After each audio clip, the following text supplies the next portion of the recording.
Hello मेरे प्यारे students, क्या हाल चाल।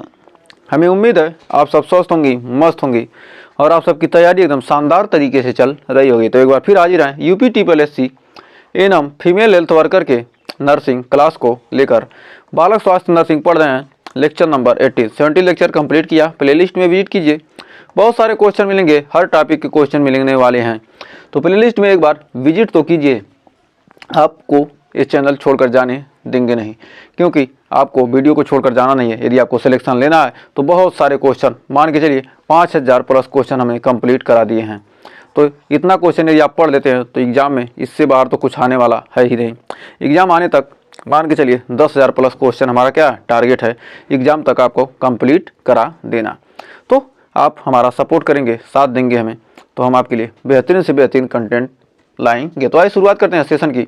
और सेशन अच्छा लगा तो सेशन को लाइक कीजिएगा, शेयर कीजिएगा, और अभी तक चैनल को सब्सक्राइब नहीं किया तो एक बार छोटा सा सब्सक्राइब तो बनता ही है। और सेशन अच्छा लगे तो लाइक कर दीजिएगा, नहीं तो डिसलाइक भी कर सकते हैं।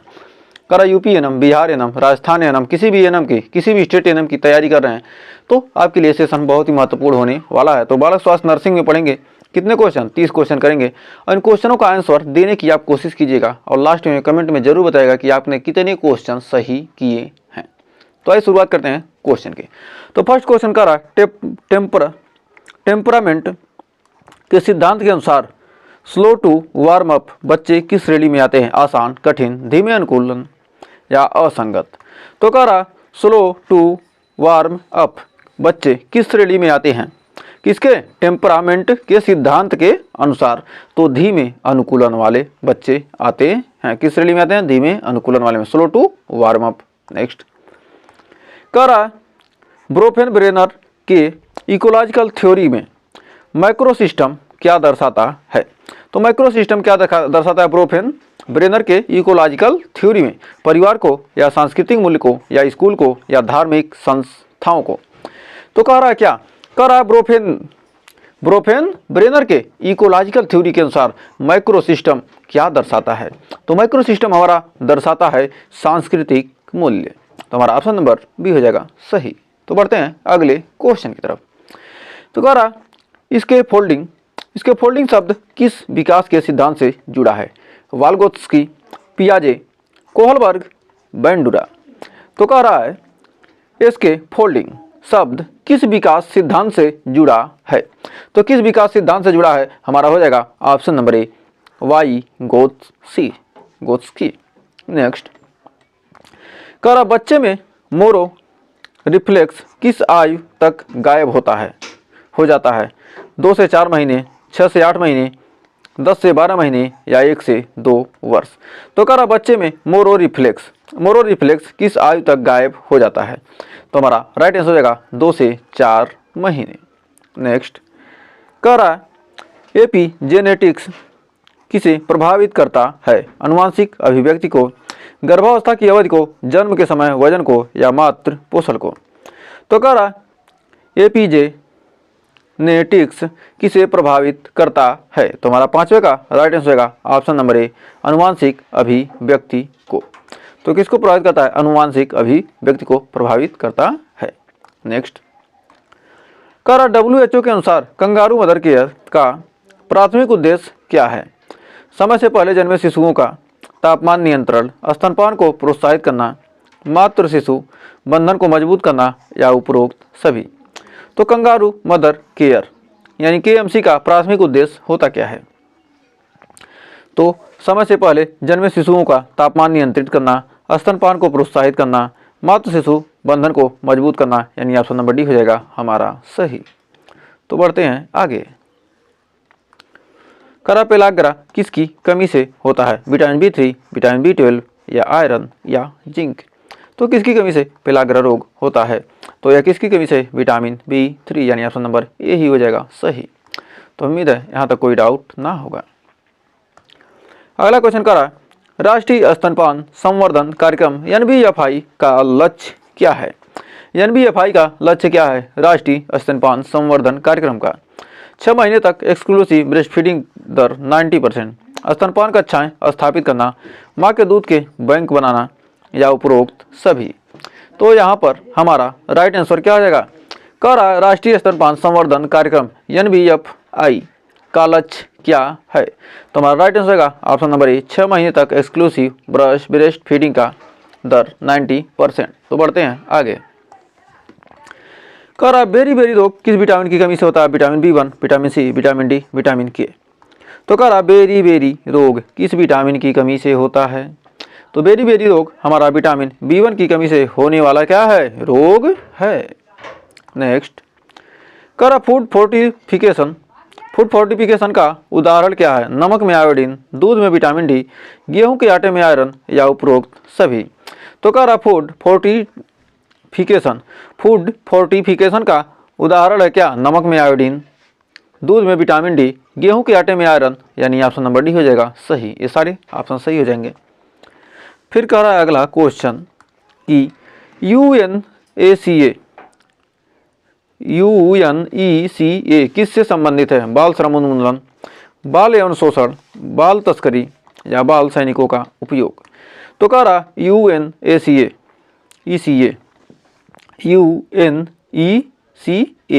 किससे संबंधित है? तो UNECA किससे संबंधित है? हमारा ऑप्शन नंबर डी जगह बाल सैनिकों का उपयोग। कह रहा बाल विवाह प्रतिषेध अधिनियम 2006 के अनुसार लड़कों की शादी का न्यूनतम आयु क्या है? 18 वर्ष, 21 वर्ष, 16 वर्ष, 14 वर्ष। तो हमारा जो बाल विवाह प्रतिषेध अधिनियम 2006 है, इसमें लड़के की उम्र क्या होनी चाहिए? 21 वर्ष होनी चाहिए। किसकी? शादी की। तो बढ़ते हैं आगे। कह रहा CEDAWC किससे संबंधित है? WC किससे संबंधित है? महिलाओं के खिलाफ देखभाल, बाल अधिकार, शिक्षा का अधिकार, स्वास्थ्य सेवाओं तक पहुंच। तो कह रहा CEDAWC किससे संबंधित है? तो हमारा किससे संबंधित है? महिलाओं के खिलाफ भेदभाव, यानी ऑप्शन नंबर ए हो जाएगा हमारा सही। नेक्स्ट, कर बाल संरक्षण योजना ICPS का उद्देश्य क्या है? बाल संस्थाओं को मजबूत करना, शोषित बच्चों के लिए पुनर्वास या बाल अधिकारों का प्रचार या उपरोक्त सभी। तो हमारा 14 का राइट आंसर क्या हो जाएगा? तो 14 क्वेश्चन का राइट आंसर हमारा क्या है? बाल संरक्षण योजना ICPS का उद्देश्य क्या? बाल संस्थाओं को मजबूत करना, शोषित बच्चों के लिए पुनर्वास, बाल अधिकारों का प्रचार, यानी ऑप्शन नंबर डी हो जाएगा हमारा सही। तो हमें उम्मीद है यहाँ तक कोई डाउट नहीं होगा। तो बढ़ते हैं आगे। कर बाल मित्र पुलिस, चाइल्ड फ्रेंडली पुलिस की अवधारणा किस अधिनियम से जुड़ी है? JJ act 2015, POCSO act 2012, RTE 2009 या CPA 1986। तो कह रहा बाल मित्र पुलिस, कह रहा क्या? बाल मित्र पुलिस, चाइल्ड फ्रेंडली पुलिस की अवधारणा किस अधिनियम से जुड़ी है? तो हमारा 15 का राइट आंसर होगा ऑप्शन नंबर ए, JJ एक्ट 2015। कह रहा हाइपर बिलिरुबिनेमिया के प्रबंधन में फोटोथेरेपी शुरू करने का मानदंड क्या है? टोटल बिलिरुबिन अधिक होना चाहिए किससे? 25 mg पर DL से, या टोटल बिलिरुबिन क्या होना चाहिए? 20 mg पर DL से अधिक होना चाहिए, या 15 mg पर DL से अधिक होना चाहिए, या 10 mg पर DL से अधिक होना चाहिए। तो कह रहा हाइपर बिलिरुबिनेमिया के प्रबंधन में फोटोथेरेपी शुरू करने का मानदंड हमारा क्या है? Option number C, total bilirubin क्या होना चाहिए? 15 mg पर DL से अधिक होना चाहिए। तो बढ़ते हैं आगे। कह रहा सिस्टिक फाइब्रोसिस का निदान किस टेस्ट से होता है? स्वेद test, blood culture, x-ray, ultrasound. तो कह रहा सिस्टिक फाइब्रोसिस का निदान किस टेस्ट से होता है? तो हमारा हो जाएगा ऑप्शन नंबर ए, स्वेद टेस्ट। तो बढ़ते हैं आगे। कह रहा रे सिंड्रोम किसके सेवन से जुड़ा है? Paracetamol, aspirin, antibiotics, antihistamine. तो कह रहा रे सिंड्रोम किससे के सेवन से जुड़ा है? तो हमारा 18 का राइट आंसर होगा ऑप्शन नंबर बी, एस्पिरिन। तो बढ़ते हैं आगे। अगला क्वेश्चन का नवजात सेप्सिस में प्राथमिक उपचार क्या है? एम्पिसिलिन प्लस जेटामाइसिन, सिप्रोफ्लोक्सासिन या पिनिसिलिन या मेट्रोनिडाजोल। तो कह रहा नवजात सेप्सिस में प्राथमिक उपचार क्या है? तो हमारा 19 का हो जाएगा option number A ampicillin plus gentamicin. तो बढ़ते हैं आगे। कह रहा टीकाकरण अनुसूची के अनुसार BCG का टीका कब दिया जाता है? 10 सप्ताह, 6 सप्ताह, जन्म के समय 14 सप्ताह। तो कह रहा टीकाकरण अनुसूची के अनुसार जो हमारा BCG का टीका है कब दिया जाता है? तो हमारा जन्म के समय, यानी ऑप्शन नंबर सी हो जाएगा सही। नेक्स्ट, कह रहा निपुण भारत मिशन का उद्देश्य क्या है? फाउंडेशनल लिटरेसी और न्यूमेरेसी, खेल गतिविधियों को बढ़ावा देना, स्कूल इंफ्रास्ट्रक्चर सुधार करना या शिक्षक प्रशिक्षण। तो कह रहा निपुण भारत मिशन का उद्देश्य क्या है? तो हमारा 21 का हो जाएगा फाउंडेशनल लिटरेसी और न्यूमेरेसी। नेक्स्ट, कह रहा स्कूल हेल्थ प्रोग्राम के तहत आयुष्मान ऐप किस लिए उपयोगी है? स्वास्थ्य रिकॉर्ड डिजिटलीकरण, टीकाकरण अनुस्मारक या पोषण ट्रैकिंग, उपरोक्त सभी। तो कह रहा स्कूल हेल्थ प्रोग्राम के तहत आयुष्मान ऐप किस लिए उपयोगी है? तो हमारा हो जाएगा ऑप्शन नंबर डी पोषण ट्रैकिंग, टीकाकरण अनुस्मारक, स्वास्थ्य रिकॉर्ड डिजिटलीकरण, यानी ऑप्शन नंबर डी हो जाएगा सही। कह रहा प्रधानमंत्री सुरक्षित मातृत्व अभियान यानी PMSMA के तहत गर्भवती महिलाओं को क्या प्रदान किया जाता है? निःशुल्क प्रसव पूर्व जांच, नगद हस्तांतरण, पोषण किट या स्वास्थ्य बीमा।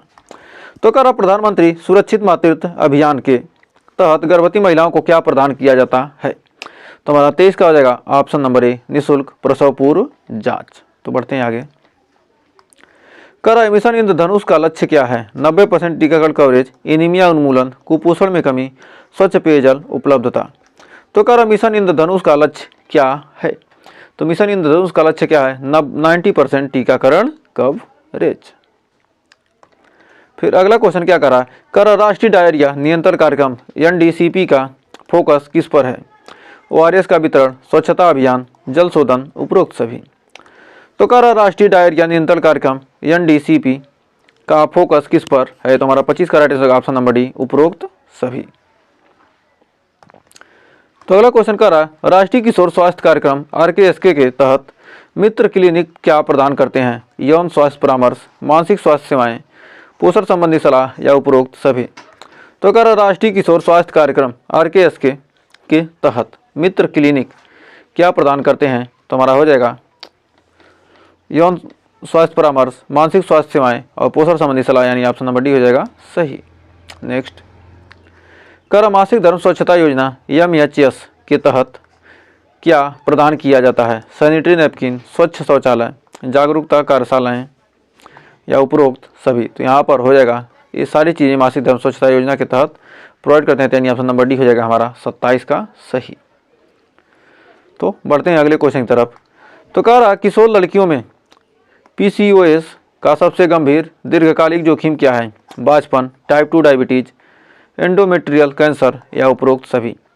तो कह रहा क्या किशोर लड़कियों में PCOS का सबसे गंभीर दीर्घकालिक जोखिम क्या है? तो हमारा हो जाएगा ऑप्शन नंबर डी वाला सही। एंडोमेट्रियल कैंसर, टाइप 2 डायबिटीज और बांझपन, ये सारी क्या है? PCOS का सबसे गंभीर दीर्घकालिक क्या जोखिम है। तो बढ़ते हैं अगले क्वेश्चन की तरफ। तो कह रहा मानसिक स्वास्थ्य देखभाल अधिनियम 2017 किसे प्राथमिकता देता है? मरीज को गरिमा और अधिकार, मजबूरन भर्ती पर प्रतिबंध, समुदाय आधारित देखभाल या उपरोक्त सभी। तो कह रहा क्या मानसिक स्वास्थ्य देखभाल अधिनियम 2017 किसे प्राथमिकता देता है? तो हमारा हो जाएगा ऑप्शन नंबर डी उपरोक्त सभी को। और बढ़ते हैं आज के लास्ट क्वेश्चन की तरफ। कह रहा youth friendly health services YFHS का प्राथमिक घटक क्या है?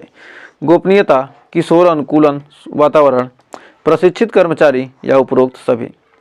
तो कह रहा यूथ फ्रेंडली हेल्थ सर्विसेज का प्राथमिक घटक क्या है? तो हमारा हो जाएगा गोपनीयता, किशोर अनुकूलन वातावरण, अनुकूल वातावरण, प्रशिक्षित कर्मचारी, यानी ऑप्शन नंबर डी हो जाएगा हमारा सही। तो हमें उम्मीद है ये सारे क्वेश्चन आपको अच्छे से क्लियर हो गए होंगे। तो 30 क्वेश्चन हमने किया है। 30 में आपने कितने क्वेश्चन सही किए हैं हमें कमेंट में ज़रूर बताइए। और हमें सपोर्ट करने के लिए सेशन को लाइक कर दीजिए, शेयर कर दीजिए और चैनल को अभी तक सब्सक्राइब नहीं किया तो सब्सक्राइब कर दीजिए। इसी से हमें कुछ सपोर्ट मिलेगा और आपके लिए हम बेहतरीन से बेहतरीन और कंटेंट प्रोवाइड करेंगे। जो आप बोलेंगे सब कुछ होगा, लेकिन बस आपको क्या करना है, आपको लाइक थोड़ा करना है, शेयर करना है और सब्सक्राइब कीजिए। और ज़्यादा से ज़्यादा वीडियो को पूरा देखिए, आधा अधूरा देखने से कोई फ़ायदा नहीं। आप लाइक मत कीजिए, शेयर मत कीजिए, सब्सक्राइब भी मत कीजिए, लेकिन वीडियो को पूरा देखिए। कम से कम आप हमें नहीं सपोर्ट कर सकते तो अपने लिए तो कर सकते हैं ना, तो अपने लिए कीजिए और सेशन को पूरा देखिए। और सारे क्वेश्चन यदि आपको क्लियर होंगे तो आपका सिलेक्शन पक्का होगा।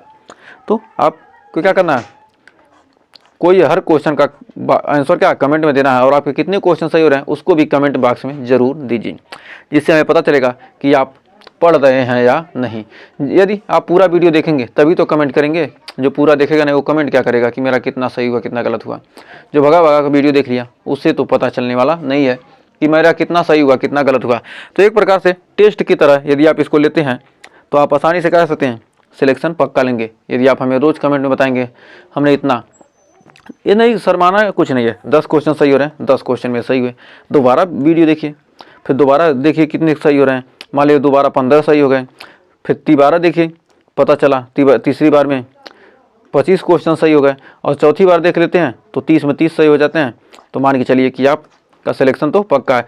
मान लीजिए क्या पहली बार देखे, मान लीजिए क्या 10 मिनट में देख लिए, पहली बार 15 मिनट का वीडियो 15 मिनट देख लिए, दूसरी बार इसको 10 मिनट में देख लीजिए, और तीसरी बार स्पीड थोड़ा और बढ़ा दीजिए, इसको 8 मिनट में ही देख लीजिए, और चौथी बार 7 मिनट में देख लीजिए। इस प्रकार करते हैं आप आसानी से, आप क्या करते हैं कितना 15 10 25 25 10 35, यानी आधे घंटे में आपको 30 क्वेश्चन क्लियर हो जाता है। तो इससे बढ़कर कुछ होने वाला नहीं है और आपका सिलेक्शन पक्का होना ही है। तो क्या है, पढ़ने वाले बहुत लोग हैं, लेकिन क्या है जो मेहनत से पढ़ता है वो सिलेक्शन उसी का होता है। तो आज के लिए बस इतना ही, मिलेंगे नेक्स्ट वीडियो में कुछ और टॉपिक के साथ, कुछ और क्वेश्चन के साथ। तब तक के लिए टेक केयर।